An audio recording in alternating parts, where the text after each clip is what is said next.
Time is up. Okay.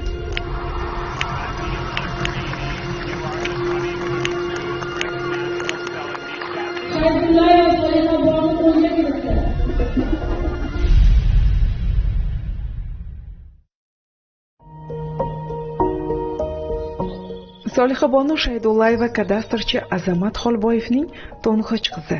Jajjigina Solixabonu erishgan yutuqlar balki millionlab yurtdoshlarimizning orzusidir. Ammo bu yutuqlargacha bo'lgan yo'l ham oson kechmadi. To'qilmagan hikoyada oddiygina kadastrchi Azamat Xolboyevning oilasi, xonadondagi quvonchli va shu qatorda og'ir kunlari, sabr, bilim, oila birdamligi va olamshumul yutuqlar haqida. Yoshligimizdan ota-onamiz halol va pok bo'lib tarbiyalagan. Davlat kadastrlari palatasi ko'chmas mulkka bo'lgan huquqlarni davlat ro'yxatidan o'tkazish boshqarmasi, ro'yxatdan o'tkazish monitoringi bo'limi bosh mutaxassis lavozimlarida ishlab kelmoqdaman. Endi qizimizga keladigan bo'lsak, o'zi yoshligidan ilmga, bilimga chanqoq qizaloqcha edi. Qiziqishlarini inobatga olib, mental arifmetikaga qo'yganmiz. Bola onadan ko'p narsa oladi. Bilmaganlarni o'rgatadi, ustozdan keyingi tushunmaganlarni tushuntiradi.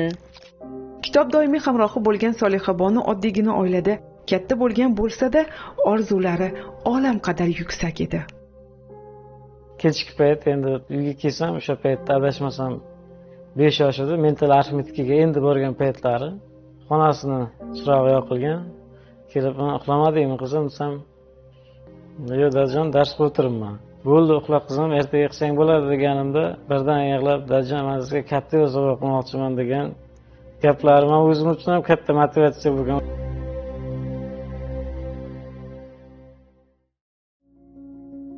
U o'g'il bolami, qiz bolami, u olingan bilim hech qachon yomon tomonga ishlamagan. Faqat ertaga misol uchun oilali bo'ladi, turmush quradi.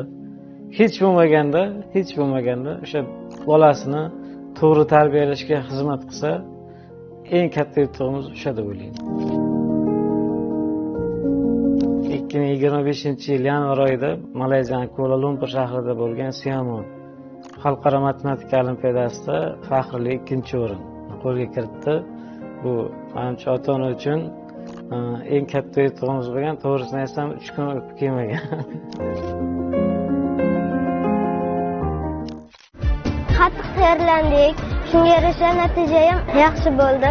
Endi rejalar yengil nasib bo'lsa, oltin medal bilan qaytib kelamiz.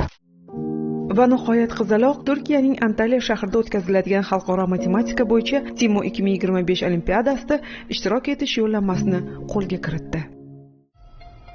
Borib kelishlari uchun, yaxshi o'qishlari uchun, ishxonamiz bilan uyimiz orasi 5 kilometr bo'ladigan bo'lsa, o'qishiga, boshqasiga bor pulimizni ayamasdan berib, o'zimiz tushlik payti ham, kechki payt ham ishxonaga beva borib kelgan paytlarimiz rosa ko'p bo'lgan.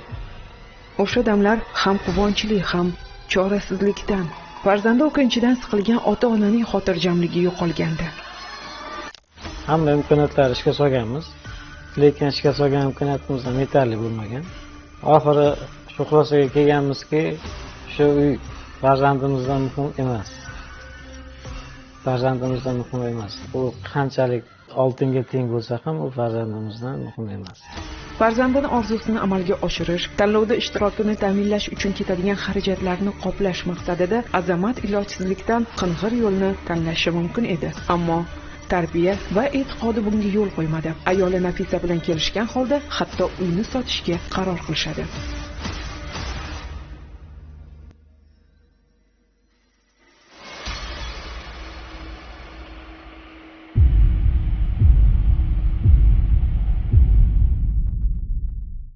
The Southeast Asian Mathematical Olympiad. Va nihoyat qahramonimiz o'zining bilim yo'lidagi tirishqoqligi, ota-onasining ishonchi, yurtboshimizning ta'limga bo'lgan e'tiborini oqladi. Turkiyaning Antalya shahrida o'tkazilgan xalqaro matematika bo'yicha TIMO 2025 olimpiadasida Solixabonu Shaydullayeva 3 yo'nalishda medallarni qo'lga kiritdi. Oltin medal, Grand Prix, dunyo reytingida eng kuchli top 3-dalikka kirgan o'quvchi bo'ldi.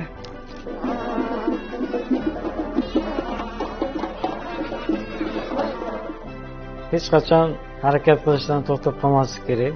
o'sha ta'limga berilayotgan e'tibor tufayli o'sha biz shunga amin bo'ldikki, haqiqatda o'qiyman, izlanaman degan yoshlarga hozir juda katta imkoniyatlar yaratib berilgan.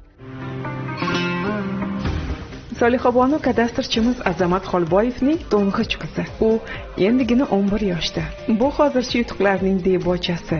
Bilim va tarbiyaga katta e'tibor qaratgan Azamat va Nafisaning yana 8 yoshli poliglot Azimbek o'g'illari va opasidek sanoqlarga hozirdanoq qiziqayotgan 2 yoshli Madinabonu qizlari bor. Yangi O'zbekistonda ibrat bo'larli bu oiladan chiqqan farzandlarning ushbu zaminda orzularini amalga oshirish uchun imkoniyatlari bisyor, kelajaklari buyukdir.